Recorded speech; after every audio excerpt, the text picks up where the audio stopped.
This is the Detroit Sports Podcast Network.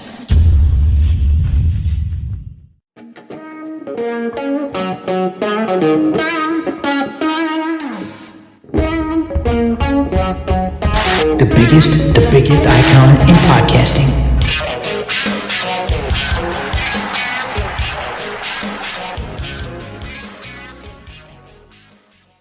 Welcome in, everybody, to this week's episode of the DocNJock Wrestling Podcast. I'm your host, Adam the Jock Strozinski. Before we get into anything, I just want to apologize to everybody about missing last week's episode. We had a fantastic episode put together, and we had a couple of scheduling conflicts. I got called into work at the last minute, and because of other things that both John and I had going on in the afternoon on Saturday, we could not get our wrestling podcast out to you, so we want to apologize. Specifically, I want to apologize to you. His schedule freed up a little bit, but I could not make it work. So apologies to everyone. But on this week's show, we've got a new International WWE pay-per-view. We've got some updates on MJF. This is stemming from last week. We have an AEW VP that is leaving the company and a bit of a twist to a CM Punk contract.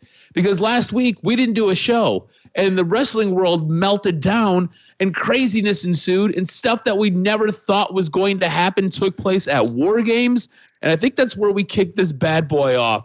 I'd like to welcome to the main stage. He's the one. He's the only. He is the Doc John Macaroon. Cuz, what did you think of War Games? And what did you think of the ending? Well, let me just tell you, because I did watch the entire thing. I thought that having limited matches was really kind of cool. Obviously, the War Games matches are longer, so there's not as many matches. So I'm watching it. Obviously, the one thing that's kind of hanging over the show in the background is CM Punk going to come out? So obviously, I watched the shows. I was kind of dipping in and out, a little bit of napping, a little bit of sleeping, and then the men's War Games match happened. Obviously, you want to see how they're going to introduce Randy Orton because he's in the match. I thought it was great. And all of a sudden, you're laying down and you're like, okay, now the War Games is over. What's going to happen? They do the trademark, and that moment they do the trademark and they pan out. I'm like, okay, they didn't do it. I wasn't disappointed. I had naturally assumed that it would not happen. I mean, it just was crazy. It's something that I think that kind of had died down over the week. I think we would have debated and we would have said probably no. And I think that we would have probably assumed that it would not have happened. And then the music hit, and all of a sudden I was standing. And my wife's like, what the fuck is wrong with you? And I was like, I don't know how I just got up on my feet, but I let out a roar. I was like, yeah! And I just got up like everybody else. And that was it. I was like, holy shit. And that was about it. I popped. I don't know how literally I got up from my couch facing the TV onto my feet screaming, but that's what happened. And it was cool. I just thought that it was just cool to cheer with the others. And I love the guy that got himself infamy by yelling, Chicago, Chicago. And I just thought it was perfect because he doesn't have to go to the ring. His smirk to the boys. And it was literally 2 minutes. But then the reaction, to see everybody else, how they reacted, to see all the discussion that happened over the week. Every single wrestling personality has talked about it. Every single podcast is debating what this means and what it means for AEW, what it means for WWE. I marked out, obviously, people have differing opinions regarding what it means. It was cool to see, obviously, a pop like that, and to see that he got nearly 100 million social media views. That's a little bit different than just coming back to a company. That kind of indicates, okay, people really wanted to see this, and they kind of are curious what the hell's going to happen. Now, the part that's crazy is I'm not so certain that CM Punk's going to live up to that stone cold, glass breaking kind of personality. His wrestling is not that great anymore, but I think that the storytelling with the people he's going to work with are going to be amazing. I mean, we're talking Seth Rollins, Roman Reigns, Cody Rhodes. That's just right off the top in the first year. I think I echo the sentiments of a lot of people. If he can have a good run for a year to a year and a half, then it's all good. He can kind of close that chapter. But I was excited. I loved the coverage this week. I loved the debates and everything like that. And in the end, he's good for business, and Triple H showed that, hey, if certain fans are clamoring for it and they're talking about it nonstop, that he saw the debates. And look, you're not going to bullshit us. Those were hints that WWE were dropping. It's clear. They were clear hints that he was coming. And I think that when you do that and then you deliver it in his hometown, it was a pop for the ages. And many people will argue for a long time it was the single greatest return in WWE history. Yeah, I think if we were to sit down last week and we were to have that discussion, both of us would have said, no, he's not showing up. Overall, I thought War Games was put together perfectly. Again, the limited card, and you had some shorter matches, which really got the time got filled in with the War Game matches, which is what you wanted to see. Those were what the pay-per-view were built around. And I think everything else was kind of like an accoutrement. Everything else was basically an appetizer for those main courses. So I thought the way the pay-per-view was laid out was great. To me, it did kind of felt like it was a bit of a house show pay-per-view until the very, very end. There was nothing that was really mind-blowing here, right? I mean, you had Gunther. We're actually going to get into the pay-per-view and the results here in a moment, but you had Gunther taking on The Miz. You had Escobar taking on Dragon Lee because Carlito ended up getting beat up on Friday night, and you had Rhea taking on Zoe Starks. So, like, you kind of had these matches, and I don't think if you really were to bet on these things, nothing really was crazy with any of those other matches. The thing that was really nuts was CM Punk showing up, and I, like you, look, when the men's War Game match ended. Actually, let's do this because I do want to. There's a lot I want to talk about, especially at the end of the show here. So let's get into the results real quick, and then I kind of want to delve into what took place with the men's match, and then how that kind of set up the very, very ending of the show. So we open up with the women's War Game match, and Team Bianca defeats Damage Control, and that continues a story that we'll be seeing on SmackDown. Gunther ends up defeating Miz to retain the WWE Intercontinental Championship. Thought it was a good match. The Miz, there was nothing like, I don't think at any point did you ever really believe the Miz was beating Gunther, which I guess kind of sucked, but it sets up for a rematch, and it could be interesting with the rematch. Santos Escobar defeats Dragon Lee. Rhea Ripley ends up defeating Zoe Starks to retain the WWE Women's World Championship. Again, Zoe Starks, good match. I don't really feel like anybody is a legit threat to Rhea right now. So you weren't going to go against Rhea Ripley in this match. And then you get to the main event, which is basically Team Cody defeating the Judgment Day and Drew McIntyre to win the men's War Games match. Now, they held up on Randy Orton coming out. They paused for a little bit to kind of give him his little bit of an ovation. Randy looks fantastic. Randy has packed on probably about 15 or 20 pounds of muscle and looks thick. And he looks strong. He looks sturdy. He doesn't look like he has any ill effects from his back surgery. At the end of the show, he put up 10 fingers and he said 10 more years, basically saying, I want to wrestle for 10 more years. On Friday night, he ends up signing a contract. He's now going to be a SmackDown guy. So you can find Randy Orton on SmackDown. But after this match, I looked at the clock and I was like, man, it's kind of early. I was like, that ended quickly. I thought for sure we were going to get at least another 15 minutes of that match. And they wrapped quick. Like you said, they put the logo on the screen. And I was like, well, that's weird. I was like, something else is going to happen. Because we've been conditioned since we were kids. We've been conditioned for this. So you're like, something else is probably going to happen. At no point in my mind did I ever think CM Punk was showing up. I never thought in a million years this would end up happening. And then his music hit. And I was in the process of standing up to walk to the kitchen to refill my water. And I was like, holy shit, he showed up. And like my reaction was different than your reaction. You were excited and you were pumped. I think this guy is a cancer and I can't stand him. And I was just like, holy cow, I can't believe we're doing this. I can't believe this is happening right now. And like you said, there is a lot of truth in what Triple H said, and you echoed those sentiments. If the fans want it, he's going to figure out a way to make it happen. And he will figure out a way to let business be business. You know, take all the personal BS out of it, set it all aside, let business be business. And Punk is now in WWE.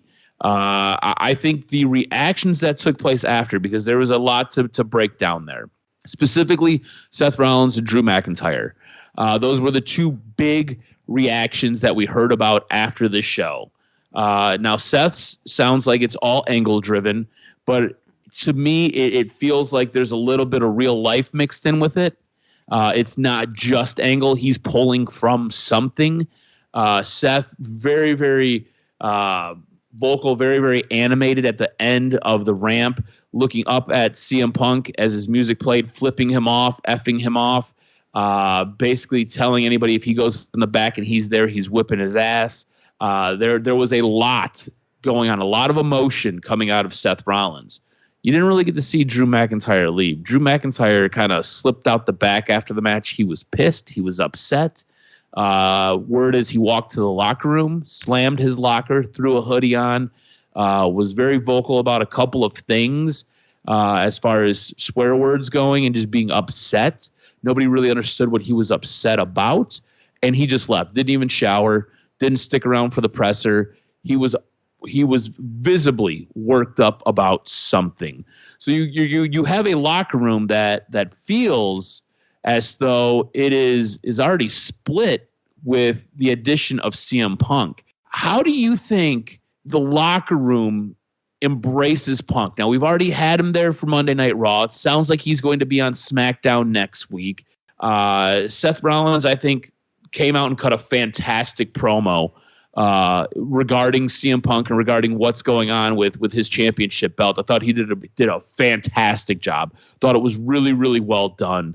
But it seems as though day one, locker room's already a little upset. I don't know if the locker room's upset at Triple H. I don't know if the locker room's upset that CM Punk is there. I don't know if the locker room is just worked up because they were kept in the dark. It sounds like they too had no idea that this was going on. And a lot of times the boys appreciate a little bit of a heads up when something crazy is going to happen. How do you think the addition of CM Punk impacts the locker room? Oh, I think it's great. I think there's a lot of people too that do support him. And I look at the addition, and if you're a wise wrestler, you're Kevin Owens, Sami Zayn, Cody Rhodes, you're looking at, okay, this is another addition that's going to help fill the seats and help tell stories and keep the business booming. Dude, these guys are making a lot of money. They're working a lot of dates, and there's an opportunity for a lot of good business to take place. So I'm looking at it, and I say, oh, my goodness, this is great. And here's the thing. The reason why I think it's going to work is because you have trust that Triple H is going to be a leader, and he's going to maintain. Like, you're really going to go and step to Triple H and tell him that you're pissed and you're going to leave the company? It's not going to happen. So when this all started, I think that's the big difference between AEW and, yes, exactly, and WWE. Triple H is a guy who has that respect, and he demands that respect, and he will keep you in check. I think Tony Khan tries to be your friend a little bit too much. It's almost like having the parent who's actually the parent and the parent who wants to be your friend. And what happens is, as you're a kid growing up, you tend to walk all over the parent who wants to be your friend. You know what I'm saying? Exactly. And that kid usually is the one who's more misbehaved when they're out in public. Exactly. Go ahead. I'm sorry. I didn't mean to interrupt. No, it's all good, because here's the thing. When this was all going down, again, we've talked about this on the podcast. When CM Punk had his infamous rant after the scrum, okay, I went back and watched it, and I said, okay, the reaction should not have been the EVP's kicking down his door and beating his ass. The reaction should have been to walk into Tony Khan's office and say, let's put us on TV. We want to respond. Put a microphone in our hands. Like, what the fuck are you doing? You're beating up CM Punk? Look, here's the thing. The best wrestling... Sounds like CM Punk was the one that threw the first punch in all of that. No, I went back and rewatched it. Of course he did. He was talking shit, but and we'll recap that quickly. But in the end, there should have been an opportunity for those guys to say, oh my God, we have it. We have our attention. Put a microphone on our hands the very next day, the very next opportunity, and you address it. And you say, hey, why are you mentioning us after your win? Why are you bringing us into blah, blah, blah, blah, whatever you want to say. You could say everything you wanted to say to his face when you legit beat his ass. Say it in the ring. I wanted to see the match. I want to see, even 3 years later, if it doesn't work out in WWE, I want to see CM Punk and the Young Bucks and Adam Page fight each other. So I went back and watched it. Dude, the man's eating a cupcake and ranting.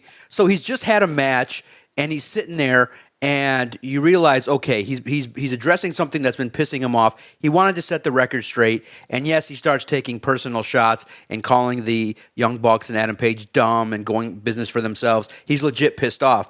But in the end, you just say, let him do that, and you address it in the best way possible, which is to make money and to further angles. And Tony Khan didn't realize that. He's sitting there looking shell-shocked. He should have been, like, literally, he should have had the biggest smile on his face in the history of the world, because he realized, I just have the next 2 years booked. I mean, you got Adam Page, you got the Young Bucks. We could do this back and forth. We could set off millions of pay-per-views. We could take this into the most heated feud in the history of our company. Instead, you then let this idea that he's a cancer run through your company, and then he's forced to have to address Jack Perry and stuff like that. And I get it. Maybe CM Punk was ramped up a little bit, feeling like he had to do a lot to carry the company.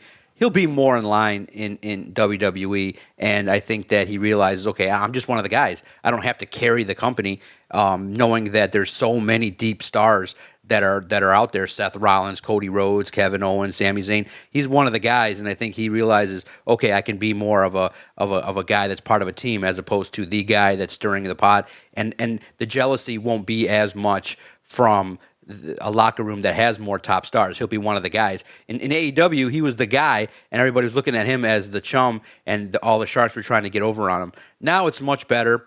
He'll help out. He'll be a role player. And if it doesn't work out, it's no big deal. I mean, you got a lot of other stories that you can tell and a lot of young people that are interested. So I see this having a great potential to work out. And I just want to see the two matches that we've talked about. I want to see him across from Seth Rollins, what he's going to say. And I want to see him, even if they let him take over and have the main event at WrestleMania for Roman, I'm good with that, because you have the tie with Paul Heyman. You have so many angles, and there was a great angle. I don't know if you actually got to listen to it, but the boys at Busted Open had a beautiful angle, and I was like, holy shit, if it happened, they could tour on that for 2 years. Not the Bloodline, the Money Line. Brock Lesnar, CM Punk, Roman Reigns. All guys that have worked with Paul Heyman, all in one group working together. Are you fucking kidding me right now? The ideas that they were throwing out there, it was a show that aired earlier this week. They had so many good ideas. It's just enticing what they could do. What's Paul Heyman going to look like when he interacts with CM Punk for the first time? There's just so many intriguing things that Triple H is now sitting there with his hands, rubbing together, going, oh, a lot of good ideas. And in the end, it's going to be intriguing. And he's just another superstar that you add to the roster. It's going to be successful at the highest levels. And you recognize that so many people have an opportunity to further themselves. Even if CM Punk puts these guys over, you don't think that Seth Rollins is going to benefit from feuding with CM Punk? Are you kidding me right now? You don't think that Roman Reigns steering across from CM Punk is going to have people interested? It's going to be the biggest thing in wrestling over the course of the next few months, and you're going into a big pay-per-view. Now, in the end, I think you agree that the first angle that CM Punk needs to hit is Seth Rollins. Probably the best angle right now. Yeah, I mean, you've already done a ton of legwork for it, so it will be Seth Rollins and it will be CM Punk, and then after that we can kind of go wherever you want. I'll be honest with you, I myself for WrestleMania do not want to see Punk Roman Reigns. I'm wrapped up in the Cody storyline, and that's what I want. I think they've done a really good job of building that. But I got to ask you, so you can have. I got to ask you, with 100 million views, with the shirts flying off the shelf, is it just bad luck? And you say, look, how can the number 2 guy technically in the company, or number 3 behind Roman and CM Punk, be the champion? You know what I mean? Do you think they just let it wear out naturally, or it's the initial buzz? Because it doesn't feel like Cody Rhodes is the number 1 guy right now. Here's the thing: you're comparing basically a week's worth of sales, a week's worth of views, to the longevity that Cody has brought since he's been back with WWE. Since he's been back with WWE, he's been the number 1 guy, number 1 merch seller, the number 1 dude. So you're trying to compare something that is incredibly hot right now to the dude who's been there for like the last 2 years, 3 years. I'm going to go with the guy who's been there for the last 2-3 years. Again, I don't like CM Punk. So like me and you are just we are on complete opposite ends of this, right? I do not want good things for him. I do not like him. I think he's a shit person. I think a lot of what you said when you were talking about the AEW brawlout, he created a lot of that. He was the guy who threw the first punch. Should should the Young Bucks and Kenny have gone into his locker room, they probably should have thought better, probably have cooled down, probably should have had some type of mediation with Tony Khan. But they went in there to address, like, hey, man, like, what is your problem? Like, what are you doing? And also, those guys feel ownership to that company because they built that company. And then you got this guy who wants to run around and think he's the top star. And that's, according to Dave Meltzer, that was part of the problem. He thought he was on a level that surpassed everybody else, and nobody could get on that level with him. And at a certain point, he felt like that was his company. And that's part of Tony Khan's fault because Tony Khan gave him way too much control. And we're going to talk about some of that control and how it related to an AEW VP leaving the company later on in the show.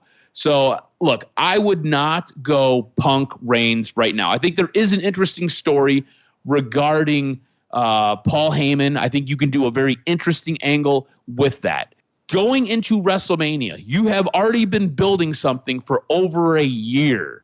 I am not willing to scrap those plans because you brought in this guy who, honestly, when you look at his body of work in AEW, could not stay healthy. He would have a match, and then he would be sidelined for 6 weeks. He would have a match, he'd be sidelined for 8 weeks. He'd have a match, and then he would self-destruct himself by either picking a fight with a guy like Jack Perry or getting into it with AVPs of a company. So I'm not willing to necessarily give him benefit of the doubt right now. He's got to earn that trust. And I'm just not willing to go in that direction. I can go in a direction with you and Seth Rollins. I can do that. Seth has already done a phenomenal job of making this and building this up. All I got to do is insert you and hope you don't cut a cheese dick corny promo like you cut on Monday night, because his promo on Monday night sucked ass. I thought his promo on Monday night was poor at best. I thought Seth Rollins helped carry all of that. So if he comes back and he can cut some decent promos and he can get in there and look, I don't even necessarily need him to be physical because he might get broken because the guy has shown that he is fragile at this point in his career. I don't even need you to get physical to establish this match. I do not.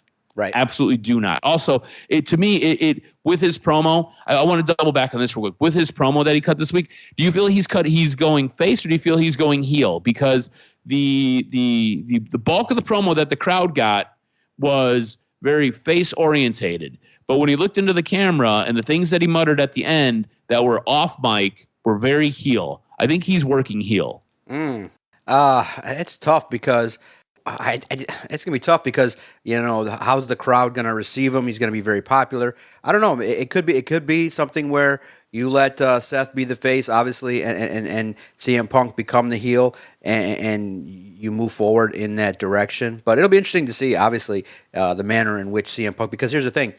It might not even be clearly defined. He just comes out and gets a reaction and says whatever he wants. And you're right. I do think people were expecting him to go scorched earth. But I think the WWE just kind of wanted to establish the first promo, let everybody see him, capitalize on it, and let him say, I'm home, and kind of be more Phil Brooks than CM Punk. I think the last line was the beginning of CM Punk, and that's kind of how I viewed it. Was the first line was just him saying, holy shit, I'm here. This is kind of the onus of why I'm here. You all thought you were the best. Now I'm here. I'm the best. And then his last line was character, where he's just like, maybe taking a shot at the Young Bucks where he can't officially say it, but he's here, hey, and acknowledging what people are saying about him, that he's there for the money, that he's not, you know what I mean? So I thought it was great. Just real quick, put your Booker's hat on. If you were just looking now that with this information, you knew that if there was going to be any crack in the armor of AEW, WWE would take advantage. There's also competition here. Oh, for sure. So why would Tony Khan fire him? I would just let him sit on his contract and just let him sit there. I mean, I know it's a lot of money, but I'm thinking the cost of what you just did, of just allowing the wrestling world to talk, like literally AEW has been irrelevant. Like everything they've done has been good. It's acceptable, but it's been dwarfed by. It's basically, you got to look at it like you didn't let just any guy go out the door. You let a guy that was popular with the place he came from. It was like there's so many stories that you could have told. I think in the name of competition, you say, look, Phil, you did this. You got to step it up. You got to do much better. You got to work your way back. You're under contract. You had him under contract probably for another year. You could have just let him sit on the fence, pay him, and you say, you know what? the $2 million that I would have paid him would have been, a drop in the bucket compared to the $50 million he's going to make for my competition and the ratings and the 1 million+ people and stuff. So I think Tony Khan dropped the ball strategically in the chess move. I think he thought one move ahead, but he didn't think three. I think it's a terrible it's a terrible move when you realize that, and if you fire CM Punk for cause, the next place is going is WWE. Literally, you have to assume, Triple H is a crazy motherfucker. He'd do that to me. And maybe Tony Khan guessed wrong. I think he might have guessed wrong and thought that he guessed wrong and it's going to blow up in your face. But I just think that Tony Khan is learning on the fly, and I think he just learned his big lesson that when you have a star, you got to have some leeway. Look, it's CM Punk, and I know you have the other guys, but at the same time, you could have suspended him for 5 months and said, look, get your shit together. I want to make you Roman Reigns. I want to give you the title for 2 years. Just stop fucking around with the locker room. And then you go to that locker room and you say, stop fucking around with this guy. The one thing you can't do is do inside angles on television. You want to say something to him, say it on a microphone, but stop saying it to his face because he's getting pissed off. And you got to deal with a diva personality. And I think that Jack Perry and Paige and Young Bucks are now too, because you're starting to see it. People are pissed. AEW fans, a certain segment, are going, look, this is what you guys are doing. You're running around in the ring and being these guys, and you lost your biggest superstar. They're starting to kind of hate the Young Bucks. Yeah, well, Young Bucks also have a heel turn that just happened. So I think those things kind of coincide a little bit. But no, I think you're right. What you said about Tony Khan learning on the fly is, I think, very, very accurate. I don't think Tony Khan ever thought that the relationship was repairable with WWE. So I think he hedged his bets and was like, I can get rid of him. He ain't going back to WWE. If anything, he'll go to Impact. Big deal. You know what I'm saying? Like, it'd be a huge signing for Impact, but in the grand scheme of things, what is it? It's Impact. It's the number 3 brand, So I think initially, and I think Tony has learned a huge lesson with all of this, because I think initially he gave CM Punk way too much power, way too much control. I think he gave CM Punk way too much rope. And what ended up happening is CM Punk hung himself and he hung a couple other people out to dry, and it led to a gigantic fiasco. I think you are correct when you say he's learning as he's going along. What is weird is you basically have two big companies. You've got WWE and you've got AEW. And they are constantly in the spotlight, and they are massive. These are global brands. It's not like when Vince took over, and Vince was basically learning everything on the fly in the territory days, or was learning underneath his dad. It wasn't as televised. It wasn't as big. Social media wasn't a thing. The dirt sheets weren't a thing. Basically, wrestling was viewed as the carnival showing up to town. So you could make mistakes, and you could have things go on, and you could do things and get away with it when Vince was learning. And I think Triple H learned underneath Vince because Vince had made those mistakes. Tony Khan doesn't have anybody like that. Tony Khan basically grew up a wrestling fan, and he watched wrestling, and the problem is Tony Khan is a fanboy. He is a businessman, but he is also a fan. Vince, I don't like. You hear stories of Vince. Vince doesn't even like wrestling, but this was business. Yes. This is what it is. You know what I'm saying? Yes. So like, it's a different mindset that you're taking to your company. You know what I'm saying? And look, I think Triple H loves wrestling. Yes. But I think he understands it is business first, and then it is whatever it is that I love later. He's been able to compartmentalize those. I don't think Tony Khan has a firm grasp on that. And let's be honest, if you were to line Tony Khan up and line Triple H up, which one of these guys are you going to respect a little bit more, and which one of these guys is going to be a little bit more intimidating to you? Absolutely. Let's be honest. Tony Khan, and look, this is going to sound rude, but Tony Khan looks like he might be on the spectrum, and he's a little bit like I'm being for real. Like if you watch some of the stuff he does and some of the things he says and kind of the way he conducts himself with personal, interactions. I'm not trying to be rude. I'm just stating something here. And he's a smaller guy. Like he's right. The guy did not grow up in the gym. You know what I'm saying? The guy grew up behind a desk. Yeah. Whereas you've got Triple H, who is a behemoth of a man still at this age of his career, in his life, and Triple H conducts himself like he is like in a room.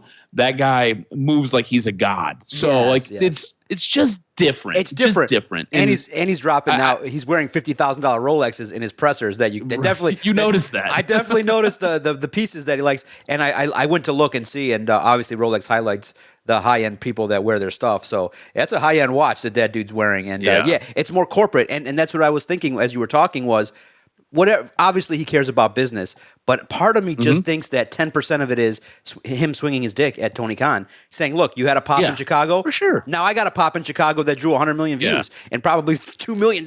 So he's like, "Okay, not only did you got a pop in Chicago, I got a pop in Chicago, and not only that, but it probably is the biggest single social media wrestling moment in the history of the world." So part of them is just like, it's competition, and I think that's where AEW dropped the ball, is that you don't just single-handedly hand one of the biggest wrestling personalities in the world to your competition, especially when you had him under contract. But that fight was nasty, and you never know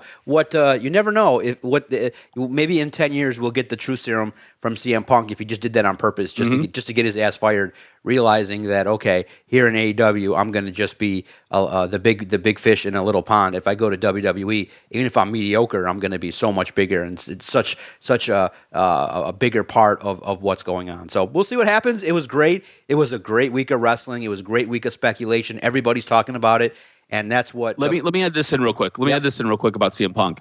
So you have to also remember WWE is playing chess, right? Yes. They're probably playing 3D chess because the rights for Monday Night Raw are still available. Yes. Triple H and Nick Khan were not at Monday Night Raw this week because they were dealing with rights negotiations. Who runs TBS? He's the guy who he's the guy that CM Punk cut the promo on. TBS, TNT have interest in acquiring Monday Night Raw. Wow, yeah. They are fans of CM Punk. Yep. So WWE is like, here's your worm. You want it, come get it. Yep. The thing is with WWE, when they write their television contracts, they write them to where they can be the only wrestling brand on your network. So this becomes a very limiting thing for AEW, because if TBS and Time Warner and TNT want to sign Monday Night Raw, they got a boot. They can't air any of the AEW stuff. Yep. So it is. This is chess. Yes. These are business guys doing business moves. Yes. So it's a bit of a big deal. And also, you want to get into everything else that kind of took place on Monday Night Raw and SmackDown? One last nugget too. Ariel Helwani in his reaction, obviously a big insider that knows things. He said it too. He said, "Look, a lot of people don't know this," and he said, "Look, Nick Khan has a relationship with CM Punk from the time that CM Punk was doing commentary to things like that." Nick Khan was not just a wrestling guy; he was an agent, and he was an agent for a lot of big time personalities. So he had a lot of inner workings with CM Punk. So obviously, the inroads to make the first connection with CM Punk probably started with Nick Khan and Triple H, and it was something that would easily, naturally take place. So the opportunity that CM Punk has, let's hope that whatever the length of his deal is ends up working out, because there's going to be a lot of loose ends you can tie up, and it's kind of that bridge from the Attitude Era and the early the early eras of WWE in the social media age now coming to fruition. Hopefully, you get his probably last run. Hopefully will be a fruitful one. And it really set up a lot of things that happened this week on Monday Night Raw. You had the intrigue of who's going to start the show. I thought it was right to start with Randy. And I thought the way in which WWE has now Randy positioned to say, I want to fight the bloodline, and I want to take care of of that story of who took me out for a year. I thought it was funny that you had Jey Uso going, "Look, man, I'm sorry, it wasn't me. Just I moved on." And the vision of him kind of being scared shitless of Randy was hilarious. And Randy going, "Okay, man, if you're not part of it, Randy has this version of Randy." Almost looks like Triple H in regards to the way in which he carries himself. Like immediately, yes. And see, here's the thing. Maybe in the way in which stars aligned, having Riddle move on, I think maybe in the era of where Randy was going, he was kind of going down that road of Edge of just kind of being a mid-card. And then now after a year and a half, maybe Randy nutted up and told Triple H, "Look, I'm coming back for a run. I want to be the guy. Stop putting me in these corny ass angles with a guy that's riding on a fucking scooter. Put me at the mountaintop and I can handle it.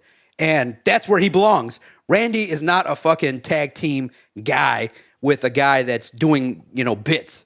Randy is, I walk to the ring, I look like a fucking megastar, I look like $1 million.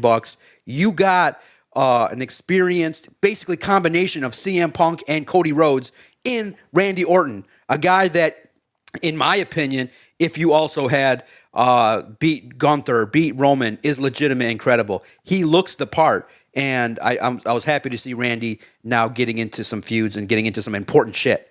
Yeah, look, I think the return of Randy Orton was awesome. I think his presentation at Survivor Series was great. I thought his presentation on Monday Night Raw was great. I thought his presentation on SmackDown was fantastic. The guy looks like $1 million. He looks like he is back to play. Like, he does not look like he is here to do weird bits, to do weird things. It looks like he is singular minded. He has a purpose, and that purpose is getting into the story with the bloodline and taking them out. And if that means him becoming champion, it means him becoming champion. I think it will be fun. I think it will be interesting. And I think he's just got it. Like, he is that is why that group that came out of OVW, the Brock Lesnar, the Batista, the John Cena, and the Randy Orton, that was the greatest class to ever come out of a developmental territory. And those guys are fantastic. And Randy Orton is the cream of the crop. The guy is great. Physically, looks the part. On the microphone, the guy can cut a fantastic promo. The guy can move in the ring. He can make you look like $1 million, and he can look like $1 million all at the same time. I thought it was awesome to watch how SmackDown ended, where he signs his contract and he gives it over to Nick Aldis, and then next thing you know, he hits the RKO on Nick Aldis, and it's like he just can't help himself. It's like he's an addict for putting out legends. That's great. You know what I'm saying? Like, Nick Aldis is a legend. Yes. For those of you who don't know, like, Nick Aldis is a big deal everywhere but in WWE. And like he put out another legend. Yes. And like it's like he can't help himself. Like, at his core, that is him. And I think this run for Randy Orton should be fantastic. Now, outside of real fast, outside of the main things we're going to talk about, if you get an opportunity just to sit and watch one match, the Ivar Bronson Reed match on Raw was something that was out of this world in regards to two guys. A lot of beats. Yeah, a lot of dudes wrestling in 300 pounds, and I think that there was some chemistry there, and a lot of people took notice of Bronson Reed. And yeah, that guy has potential to do some things, and I think it'll be great to see moving forward. But I'm curious. You didn't like Nakamura calling out Cody and doing the miss? I thought it was something that, yes, we don't exactly know clearly what that means at the beginning, but I think that's great. I think Nakamura is moving up in regards to being this ultimate heel, and when you have an ultimate heel, you got to go up against the ultimate face, and who doesn't love the Muda Mist? I thought it was great, and I thought that, now we don't know exactly what the reasoning is, but it's going to be developed, and I think it's great because I think what you're seeing now is you have Cody Rhodes taking on the biggest heels in the company. And I think you're positioning where Triple H sees Nakamura as this great heel. The problem is that the heel's got to win some matches, and you don't really see Nakamura defeating Cody. Maybe it'll be 50-50 or 3 matches, and Nakamura wins the first one by surprise, but by cheating, and Cody gets an opportunity before he gets the chance at Roman. But I'm definitely intrigued because I think it signals that, okay, Triple H wants this heel version of Nakamura. Who's he going to fight that's going to be relevant? And I think that Nakamura has steadily moved up, and now fighting Cody is going to be spectacular. Yeah, I think this is a filler feud for Cody. And like you said, Nakamura's got to get some wins to really be considered anything important. I don't understand the story so far. Like, Cody has been on the same roster with you forever and a day. Now all of a sudden you have an issue. The way you developed this, you made it feel like Nakamura has been waiting forever for this guy. You made it feel like Nakamura has been just lying in wait for this person that he hasn't had a chance to get to. Cody Rhodes has been there the entire time. You could have got at Cody Rhodes anytime you wanted to. And I think there was a point there where they worked at a match together. And I just don't know how you're going to make this work. Legit, I thought this was building. I thought this was going to be a really cool story where you could have maybe introduced because he's brought out the GTS, right? The go to sleep, which is CM Punk's move, but I never thought it was going to be a CM Punk because I never thought CM Punk was going to WWE. Some people speculated that it was going to be CM Punk. I didn't think that. I thought maybe they had worked something out where they could have brought Kenta in from New Japan because that's his move. Kenta has a lot of beef with CM Punk regarding that move because CM Punk stole that move from him and never credited him with it. So now you've got Nakamura using it. I thought this would be a really cool way for him to kind of extend some type of challenge. And like, this is just in like my own, I put my booking hat on. You're able to work something out between WWE and New Japan. And again, don't think it would work because New Japan and AEW have a relationship, but that was the direction in my head that I was going. I was somewhere along those lines. I just don't get the connection with Cody right now. The Nakamura or the Mutamist is cool. I felt like they kind of ruined a really good suit that Cody was wearing. I think Cody's suit game is outstanding. It's some of the best that you'll ever see.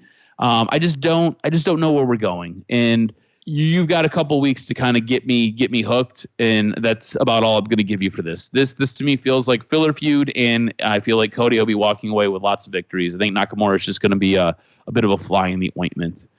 Just didn't really get it. I did want to talk about something that I seen on Friday night. And look, I thought Friday Night SmackDown was a show. I didn't think it was great. I thought you had some development of a certain story. And then you've got the signing of Randy Orton that we've already kind of talked about. And the signing was fantastic. And that helps spur on and start your other story that is going to be big on SmackDown. It's going to be Randy fighting his way through all of the bloodline. But I think the best story going on SmackDown right now is Bayley being on the outs with the rest of Damage Control. You're starting to see Damage Control is really a group of 4. And then there's Bayley, and they are doing a fantastic job of keeping her to the side. And you've got basically Dakota Kai doing most of the interpretation. Bayley has no idea what anybody's saying. Dakota Kai is basically being the translator and the mouthpiece for the group. And Dakota Kai looks like she fits with them. She looks like she fits in. And that was the thing that we were kind of talking about when this group was getting initially put together. It was like, Bayley doesn't look like she fits. Dakota Kai, they've done a really good job of making her look like she fits. I think this is the best story that they have in WWE, specifically on SmackDown right now. I think what took place on Friday where you had Bayley try to help Kairi Sane, only for Kairi Sane to end up losing, helps further that. It appears that Io is the actual leader of this group, and she kind of tells everybody else what to do. I think it's kind of fantastic. Like I'm really into this story. Do you agree with me that this is the best story that WWE has going on, specifically on SmackDown?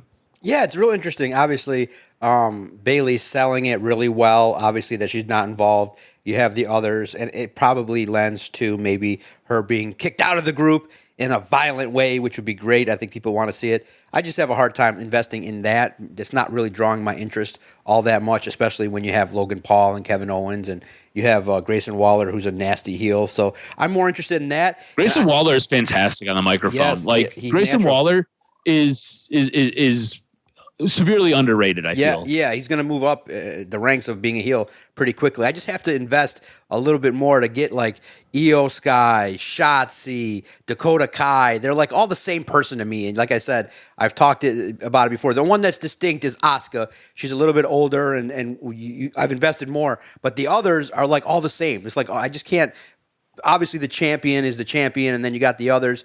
But it's just a lot to pay attention to. And it was funny. A character now that I've been listening to that's just fucking crazy on the mic is Vince Russo. And he's like, bro, every sentence, bro, every angle in WWE is dissension. You got dissension with the Damage Control. You got dissension with the Bloodline. You got dissension with the groups on Judgment Day. He's like, what the fuck? Can't they do any other angle besides dissension?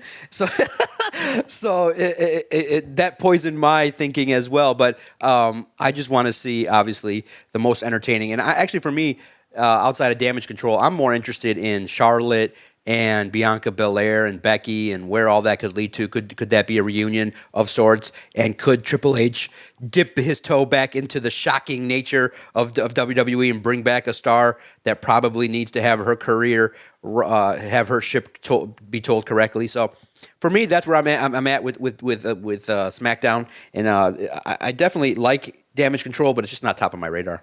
I got you. To me, it's the one thing that when it comes on, it grabs my attention. Yeah. So I was just kind of wondering if it grabbed anybody else's, and I feel like they've done a really good job of kind of fleshing some of this out, and I thought they were going to rush this, and they're not rushing it, and I'm happy about that. You're getting Bayley, who looks uncomfortable, looks like she's on edge, and I think it's good character work. It'll be interesting to see what happens. It'll be interesting to see if Triple H is able to bring Sasha Banks back, because I could see a 4-horsewoman versus Damage Control setup be fantastic. Sasha Banks is working out. She's posted a couple of videos of her in the ring. She's signed with nobody right now, not even New Japan. So she is the freest of free agents. So we'll see what happens. Now, AEW has a bit of an interest in her, and I think we should stick with AEW now. We kind of got to see the Devil stretch its legs a little bit, and I don't know about you, but to me it feels like the Devil is definitely Jack Perry at this moment in time. But the Devil is playing mind games with MJF and Samoa Joe, forcing them to be in a tag team on next week's Dynamite. I like this. I think this is cool. I think this is interesting. I think what you're getting with the Devil is you're getting a bit of those mind games. I think MJF again holds the most interesting storylines in AEW. And I think him with Samoa Joe basically being his protector to get him healthy through to their match on December 30th. I think it's a fantastic little wrinkle in the story. What do you think about this with MJF, Samoa Joe, and now you've got the Devil kind of playing a hand that's orchestrating things and really pulling strings? Makes sense. It's really interesting. You give the best talent in the company the time, and I think that it was interesting again that MJF really is maybe out of place to say, well, WWE didn't give Samoa Joe the real opportunity that he needed to. Dude, he was a champion. He was given opportunities in NXT. He was given opportunities, but injuries just kept Samoa Joe from really reaching the heights of where he needed to. So you look at it and you say, okay, taking a shot at WWE, you really don't need to keep mentioning them on your programming. But I look at it and I say, man, MJF, do your thing. But at the same time, I thought the biggest news of the week from AEW was not in the ring. It was a tweet from Britt Baker at 9:57 during the show. And she's like, well, let's take stock here of the fact that I haven't been given a live microphone on television in the ring at all this year. And you're like, really? And then I said to myself, and maybe it's rude, like, I don't really miss it. Because here's the thing, she does get on television, she is in the backstage, and she is talked to, she does interviews, but I can see where if you're a wrestler and you want to go that route, I think that's probably one way to get attention and went viral. But at the same time, I'm not really clamoring for Britt Baker to get in the ring and talk, to me. In the end, MJF is doing so much great stuff. I want to see more Jay White. I can't wait to see Will Ospreay. Can't wait to see some of the other stuff that's going on in regards to AEW. I'm liking the Golden Jets. I'm liking the evolution of Ricky Starks and the big tall guy, whatever the badass Bill, whatever the fuck they're calling him. That tag team championship is really intriguing. For me, the women of AEW aren't doing enough outside of Toni Storm to draw a lot of interest. But hey, if you want to tweet, let's see if it's part of an angle or if she's going to get her ass in trouble. But AEW's got a lot of good things to do, but they gotta get more heat because it's getting a little bit stale. Yeah, so real quick update on Britt Baker, because she hasn't really wrestled a whole lot this year. She is dealing with a pretty severe back injury. She's kind of worked through it, or she tried to work through it as best she could. She was getting shots in her back to kind of ease some of the pain. So she is dealing with that. So I find it to be a little bit interesting as well that she would tweet that, because I don't think she's medically cleared So Right. you also are working a very limited schedule because your back injury kind of had you on the shelf. But you're right. I think MJF's work has been fantastic, and we talked about it before. He has carried this product. He has been the guy who has the most interesting storylines, and you give him time, it works. Like, look, MJF has helped elevate Samoa Joe. MJF, the Jay White angle, Yes, I didn't really get. I don't feel like it did a lot for Jay White. I felt like Jay White got put in a tough spot with that angle.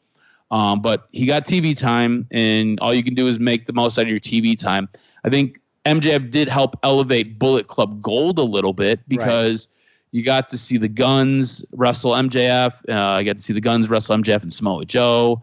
I just specifically don't think it did enough for Jay White. but here's the thing too, though. But see, here's the thing, and it's really interesting because a lot of people are talking about it. You also have to continue to elevate MJF. Like, he can't keep beating Jack Perry. So to beat a wrestler of the caliber of Jay White, I think what sucked was you can't have Jay White lose to a guy with one leg, because that maybe takes Jay White down. Yes. Yeah, but Jay White is a big star, and you believe that he can rebound from a feud like that with the opportunity that we're probably going to talk about with this tournament. You have him quickly rebound. Jay White must win this tournament. Whatever happens with it, I'm not really super intrigued by the lineup in it, but I know a lot of wrestling companies love these tournaments. Not me personally, not a big fan, but Jay White has to be front and center, the guy. Hopefully he continues. I thought the backstage promo that he cut was spectacular, talking about, look, we're all my boys. Doesn't matter. I'm here. I'm Switchblade Jay White. There's nobody that's going to do the things that I do. And he's got the believable character and the presence where whatever he does, he'll have a chance to rebound. And I think it does. This feud with Jay White really was just meant to elevate MJF and to put notches on his belt to say, hey, look who I've beaten. Mm-hmm. And here's the thing: the what is it? The Continental Challenge, the blue and the gold tiers. I think this is interesting, right? I think this is easy storytelling. Yes. So like if you're in the place of Tony Khan, I feel like this is simple storytelling for you. So let's do this, guys. Let's have 12 wrestlers, 12 guys that are really, really good, upper mid-tier guys, and let's put them into two divisions, and let's have them wrestle matches every week where a match is worth 3 points if you win, no points if you lose, and 1 point if you tie. And we'll have them go all the way until the very end where we'll have a bracket. And basically he took stuff from the G1 Climax because he likes these things and put them together. And I think it makes for easy storytelling. I think it helps take stuff off of his plate because remember, when it comes to creative, it's basically him and Bryan Danielson, like a few other guys putting stuff together. And that's why you kind of have seen stuff slip through the cracks as far as storytelling goes. There's no story with these. These are just matches. I think your story comes at the very, very end. So you'll be able to get 6-8 weeks of story without actually telling a story. So it becomes very, very simple. I'm intrigued with it because I think we've gotten some really good matches. I think Swerve Strickland has been the standout guy from all of this. You say Jay White. I think Swerve has been the guy thus far in these matches. I think he has been the most interesting. I find this challenge to be weird because I think AEW has way too many belts. And with this challenge, you've got 3 different belts that are getting merged into one, I think.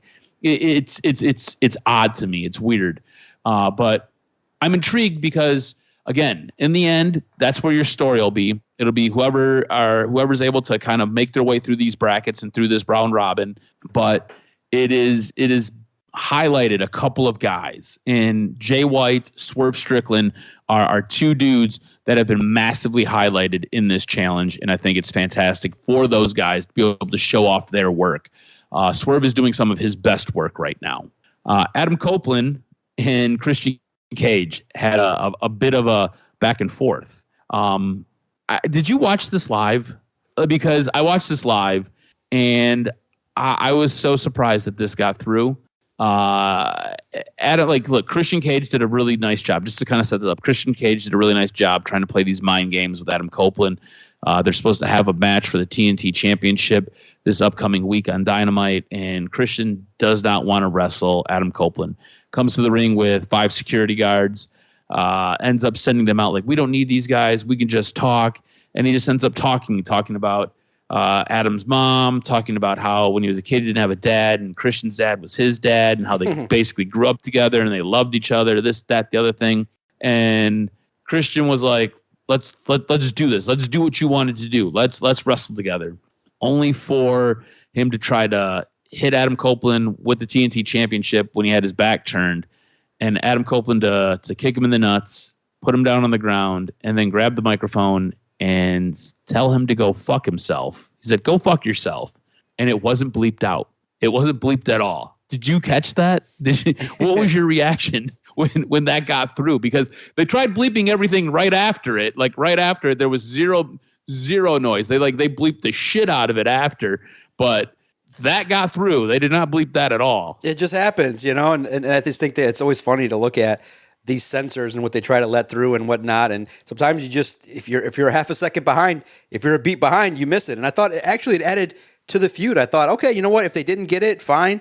But hey, it's wrestling, and I thought it was cool that it did get through. It added to the intrigue. I just thought that I'm surprised that it's going to be on free TV, the match that they're going to have. Yeah, I find that to be a little bit interesting too, because I really felt like we were going to build this up for a pay-per-view. Maybe we get that pay-per-view. I don't know what we end up with, but I feel like there's money to be made here, and to give it away on free TV, I don't necessarily know. I also think I wanted to highlight this too. I think there's fantastic character development with Christian. Christian is doing some of his best work right now. When he's cutting this promo, he references Luchasaurus as Luchasaurus and not Killswitch, and Killswitch was the name that he donned him the week prior. I thought that was fantastic. Like, it just kind of tells you there's a storyline within this storyline, and I think Christian is doing a fantastic job telling this story. And I think it is a lot of fun to watch. Was there anything else from AEW that really caught your eye before we get into the show of the week? Nope, everything was good. I thought that now AEW's got to rebound, and they got to put forth their best efforts with all the talent that they have to move forward and to have the rest of the year end up being well. Yeah, I agree with you. They've got some work to do, and we'll see what happens. What was your show of the week? I'm going to give my point to Raw. I thought Raw was fantastic with Randy Orton's comeback. You got your CM Punk pop. I thought his promo sucked, but you got your CM Punk pop, and you had 2 big meaty men slugging it out with Bronson Reed and Ivar. You got your Cody Rhodes story. I thought there was a whole lot of good that went on with Raw this week. Absolutely. I thought it was a show of the week, highlighted also by Bronson Reed, and you have a lot of angles that can potentially move forward. So definitely Raw was the best show of this week. All right, you ready for some news and notes? Hit me with this week's professional wrestling news and notes. What made your list? WWE adds another international stop in 2024 on November 20th. So this was from last week.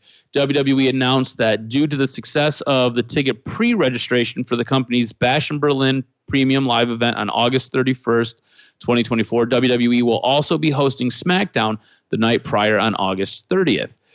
This will mark WWE's first ever SmackDown to be hosted in Germany and will take place in the Mercedes-Benz Arena, the same venue as Bash in Berlin. This follows the company already announcing their first ever SmackDown taking place in France on May 30th, 2024, a day prior to WWE's Backlash Premium Live event taking place on May 4th. Coming out of Full Gear, MJF is in the headlines. During his main event match against Jay White, MJF sustained an injury that required him to pop his hip back into place after the match. According to Dave Meltzer, he's dealing with a lot of pain, but he'll be ready for the pay-per-view. The December show in Nassau Coliseum. The Nassau Coliseum event would be AEW's World End, which is set to take place on December 30th, 2023. It is believed that the injury won't require MJF to miss any television time. Now, there's also a report from House Wrestling that states WWE sources believe that MJF has quietly re-signed with AEW, with them believing he re-signed into 2027. In my opinion, and this is only my opinion, I believe this deal was done a while ago. And I believe it was a quite lucrative deal for him. I think he's getting paid quite well. Sticking with AEW, a VP has left the company. QT Marshall announced his resignation from his role in AEW on Monday, November 27th, and the details of his frustration with the company have emerged. Marshall announced his resignation in a post on Twitter, thanking AEW and Tony Khan, noting that the company has changed since he started on day one in 2019. According to Dave Meltzer, people have talked to him. He expressed his frustration. There has been things that have happened. QT had a very well-paying job. He was vice president of creative and talent. He is no longer doing the formats, but he did those for years. I think there's a lot of things that have been said. One thing with QT, and it's a big one, QT wants to be a wrestling star, and it wasn't going to happen in AEW. I know he's expressed frustration to a lot of people about that, feeling that he had good matches, but he's not been positioned to be a wrestling star there. Marshall was last featured on AEW programming as part of the QTV stable, along with Powerhouse Hobbs on Collision. Wrestling Purist reports that sources in AEW have said CM Punk did not want QT Marshall to be part of Collision. It didn't see QT as a productive part of Powerhouse Hobbs' presentation. The report notes that Tony Khan took the brunt of the blame for the removal of the QTV segments, which ultimately fractured Khan's relationship with Marshall. Also noted, QT Marshall also felt that there was a lack of transparency on the reasoning why the QTV segments were removed from AEW Collision. Marshall is under the belief that Punk removed him from the show and didn't believe Tony Khan when he took the fall for the move. We wish QT well and hopes he turns up soon. So very interesting because CM Punk, again, too much control in AEW and affected a lot of people. Well, sticking with CM Punk, what is new with CM Punk? His WWE contract. So word is it's a 3-year deal without knowledge of the financial agreements. Fightful has stated that some people within WWE were told by higher-ups that Punk has a behavioral clause associated with his contract. It's important to note that Fightful has yet to confirm this clause does exist. It was just simply what some were told backstage at the show. According to Wade Keller of PW Torch, CM Punk was on his very best behavior, very humble, very nice guy. He was great to be around this past Monday. Some people said that he kind of has to be. So it's interesting if he has a behavioral clause in his contract. WWE has basically put the guardrails up. If you act like a dick, you are gone. So we'll see how long he is on his best behavior, because I don't believe it'll be too long. We'll see what happens. That's going to do it for this week's wrestling news and notes. Very CM Punk heavy edition. Yeah. DocNJock Wrestling. Yeah. Well, look, if you look at it, even if he gets a little bit more than the average wrestler in terms of T-shirt sales, he probably made himself $1 million in one day. In one freaking day, he probably made $1 million just in his T-shirt sales, because you get a very small percentage. I think one of the wrestlers recently, I don't know if it was Ryback, I don't know if it was somebody else that's online, recently posted like how much WWE pays you for certain things, and it was really interesting to see. WWE makes a shit ton of money off these shirts, and but if you get it into high scale, you have an opportunity to make some money just off of your T-shirt sales. So CM Punk definitely, I think, is going to be motivated to get on his best behavior. I think that he's home. He realizes he doesn't have to carry the show. He doesn't have to be the newsmaker. He basically has a lot of stuff that's going to happen for him. And I do think that, obviously, if he's coming back now, I'm sure he probably has a couple of requests in regards to just having an opportunity to main event WrestleMania, having an opportunity to be in some of the big stuff, and to be treated like... And when you pop $100 million, that lets you kind of swing your dick a little bit, just for at least a couple months before somebody else comes in and they find the next guy. So it'll be interesting to see CM Punk back in the fold. Now we can talk about him in regards to probably the shit that happens in the ring as opposed to the shit that happens away from the ring. And that's always a good thing in the world of professional wrestling. Make sure you follow Adam on Twitter at AdamRSGROZ. Follow the network at Detroit Podcast. Check in every week as we talk about AEW, WWE, New Japan, the incoming star of Will Ospreay. Can't wait to see that. What the hell's happening to AJ Styles? I got to look into seeing what the heck's been going on, because the man hasn't been seen. And there's opportunities galore with one of the great wrestlers as we now move towards the Royal Rumble. Who could show up there? He was supposed to come back a couple weeks ago. Yeah, let's see what's going on. He was supposed to, but I don't know. He got put back on the shelf. Yeah, let's see what's going on with one of the big stars. A lot of opportunities on SmackDown, Raw, and NXT. So much good stuff to talk about, and we'll be here talking about it each and every week on the DocNJock Wrestling Podcast.